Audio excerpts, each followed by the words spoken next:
வெட்ட வெளியில உனக்கு இந்த கெட்ட குறும்பு எதுக்கு? கிட்ட நெருங்கு நான் உனக்கு ஒரு பட்டம் கொடுக்கிற இருக்கு. இருடி தின்ன அரிசி அதிகம் தெரியாதா உனக்கு?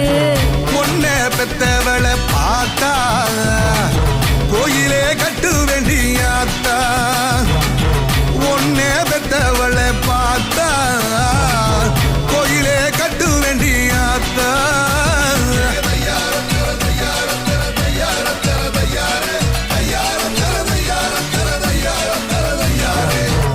Lambadi, I say ready. Illy Lambadi, illy low. I say ready, steady, go. Move your body, everybody. A lot of them, everybody.